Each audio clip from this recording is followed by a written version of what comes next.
Oh yeah, this is timely. I still have my review book from last year on my desk. I'm just going to replace it. It's organized very well, and it tells you all the issues that are current in a lot of different subject matters. One of the things that I find helpful about it is that I'm involved in all sorts of other things, and so I can't always stay on top of it myself. So this is a good way to come in and really kind of get some of the highlights on an annual basis. So if I want to know, well, what's the status of the law on patent eligibility, I go to my handbook and see what were the cases that came out just this past year.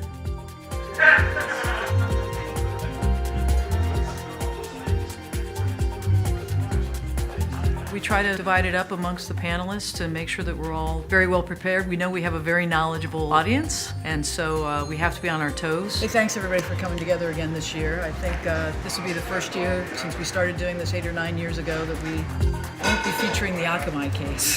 For me, it's a great way to recap what happened in the previous year, make sure I understand the law and the implications. When you walk into that room full of clients and potential clients, you better be on top of your game. My background is I'm an accountant, I'm a CPA, so I'm more involved in legal cases in terms of the quantifying of damages perspective. So in the back of the booklet, we've included this 2016 patent litigation study which PwC prepares. Patent law is always growing and evolving. I think it's just the nature of your litigating technology that's rapidly changing. I think Federal Circuit's working hard to try to find something patentable. Definitely. And I think if you read between the lines of some of these cases, you can start to see some guideposts of how to create patent claims that are going to withstand these types of challenges.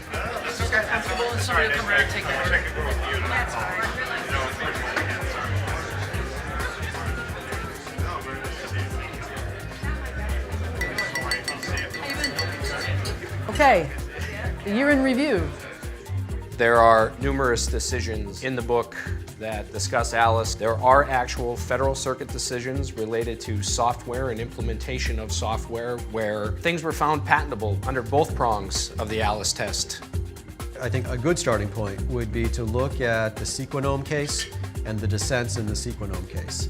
Even though this looks like a law of nature, it should be patentable, and it's time for the Supreme Court or Congress to make a change. Essentially, it's a phased type approach. Not only do you need to determine the value of the patented features separate from the non-patented features, but then further you need to step out and say, okay, what incremental value is associated with that patent as a result of being part of a standard? So, lots of interesting things going on in the past, and now this year we have even more exciting developments. Following up on that question, do you think there's a difference between an opinion of non-infringement versus an opinion of invalidity, especially in light of the comment in Comil versus Cisco, where invalidity is not a defense to infringement, it's a defense to liability? Have you seen any cases where damages in a software-related case are tied to the actual lines of code? Our audience is always as informed as we are for the most part, and they come here and sometimes challenge us to think a little beyond what's in the book, so you got to be ready. And we really enjoy the event ourselves, and without this, I couldn't do it, that's for sure.